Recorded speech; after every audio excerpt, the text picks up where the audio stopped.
nalulungkot po ako, na-depress po ako sa pagkawala ni Tatay Digong. Salamat rin po sa ating mga officers, no?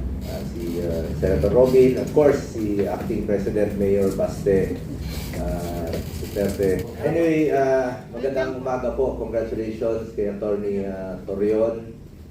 Dito po ang mga officers, Secgen Wendell Abisado, Attorney Wendell Abisado, Attorney Big Astra, Kapeni, and si Attorney Yvette.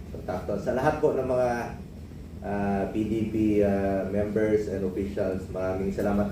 Alam nyo, napasyal po ako bigla dito dahil gusto ko talagang, alam nyo, ngayon sobrang busy namin sa trabaho at kami yung talagang bumbog sarado, di ba? Alam nyo naman po siguro yan, lalo-lalo na po sa Senado, kami yung minority, bumbog kami sa lahat, politika.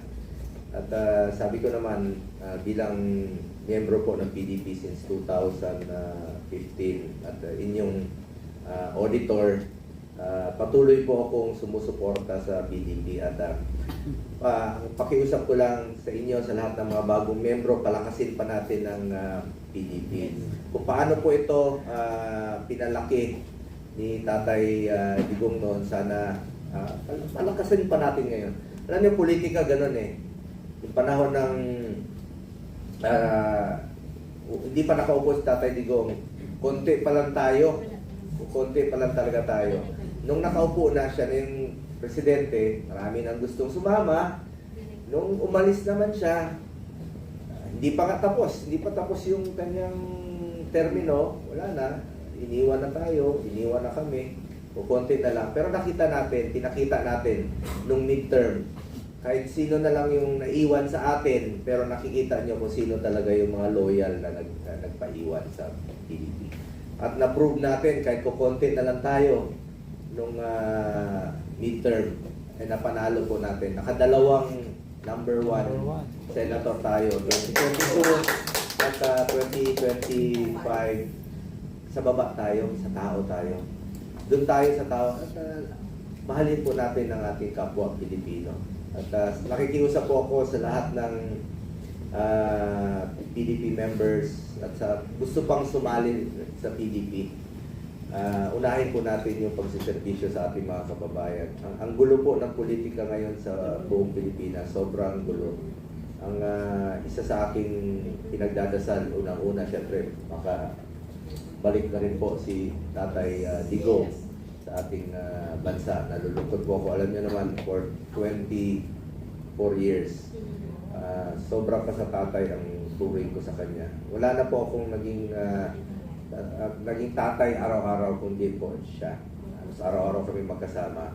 Talagang nalulungkot po ako, na-depress po ako sa pagkawala ni Tatay Digong. Para po ako nawala ng totoong tatay. Gaya rin po ninyo na nawalan din po tayo ng ama na naglingkod naman po sa atin ng buong puso. Yun po ang aking wish ngayon, pinagdarasal makabalik si Tatay Digong at makabalik na po sa normal na pamumuhay ang bawat Pilipino. Sana makafocus na tayo sa pagsiservisyo. Yung serbisyong Duterte po, Tatak Duterte noon pa po. Yun lang. Tulungan lang po tayo mga PDP members. Once again, congratulations sa Atty. Torion. Sa Mindanao, palakasin mo pa ang ating mga anay doon, yung mga miyembro natin. At unahin mo yung pagsiservisyo sa ating mga kababayan. Yun naman po inaantay ng tao ngayon, makapag-servisyo tayo ng maayos at makabalik sa normal na pamumuhay. Salamat rin po sa ating mga officers, no? Si Senator Robin, of course, si Acting President Mayor Baste Duterte, at sa buong pamilya Duterte, and of course, VP Inday Sara Duterte. Alam niyo naman po na wala po ako dito bilang senador, kundi po kay Tatay Digong. So ipagpatuloy po natin, ang importante rito, ipagpatuloy po natin yung legacy ni Tatay Digong. At huwag po natin kalimutan ay patuloy pong ipagdasal po ating mahal na Tatay Digong. Alam kong nalulungkot rin po kayo, pero huwag po tayong mawala ng pag-asa. Diyan po ang PDP, habang nandiyan po ang PDP, may pag-asa po tayo. Ang laki na ng ating membership o kumonte. Importante po. Alam ng tao yan. Alam po ng tao. Na-prove na po natin ng midterm. Kaya po natin manalo. At kayang makabalik po muli ng PDP. As isa sa pinakamalaking partido po sa buong Pilipinas. Maraming salamat po sa inyong pagmamahal. Tatay Digong, maraming salamat rin po sa inyong suporta sa PDP. Mabuhay po ang PDP laban. Magandang araw po. Salamat ha, nabigla tuloy ako. Nabigla ako ngayong araw na ito na ako pa nagsalita dito. Actually, pasyal lang po ako dito sa headquarters. Dahil na-miss ko na rin po ang mga kasama natin sa PDP. Naging busy po kami sa trabaho. Sumbong sarado kami sa politika. Alam niyo naman po yun. Isa pang membro natin na na-miss na rin natin si Senator Bato Peronosa. Yun sinasabi ko na kami nga ni Senator Robin Padilla, yung mga number 1 sa Senado, pero kami yung medyo talagang na sideline po sa gilid. Ganun po ang buhay, ganun po ang politika. Habang buhay tayo, may pag-asa pa. May Panginoon naman po, nakikita niya kung sino po yung nagtatrabaho na araw po. Maraming salamat po, mabuhay po kayo na.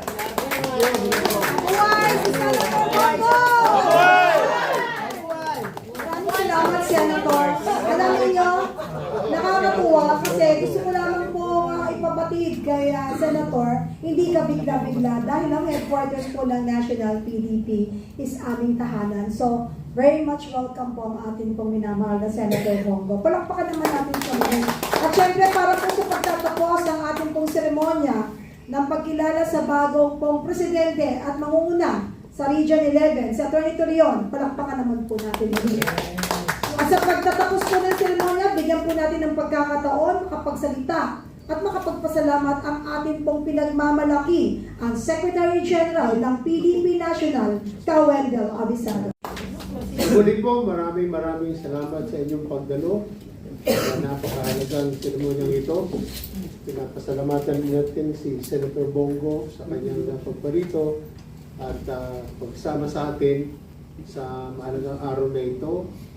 Ang kapwa ko original na PDP, si Bit Garcia, Regional President ng Region 12, ating bagong hirang na Regional President ng Region 11, si Attorney Israelito Torion, at ang mga bumubuo ng ating partido, ang mga kababaihan na katangi-tangi, Kaides, Astra, Kategi, at ang ating staff, si Janet at si Dobby, at lahat pa na bumubuo ng ating Team PDP dito sa NCR. Naalala din natin, pagamat wala siya dito, ang ating acting chair, Secretary Al Uzi, at ang ating benefactor, ang ating national headquarters, ang aking kaibigan matalik, mahigit ng 4 na dekada, si City Administrator Bernie Ang. At sa inyong lahat, salamat po na muli. At sana po huwag natin kalimutan ang nakasaad sa Proverbs chapter 3 verses 5 and 6. Trust in the Lord with all your heart and lean not unto your own understanding. In all your ways acknowledge Him and He will direct your path. Maraming salamat po. Buhay ang PDP!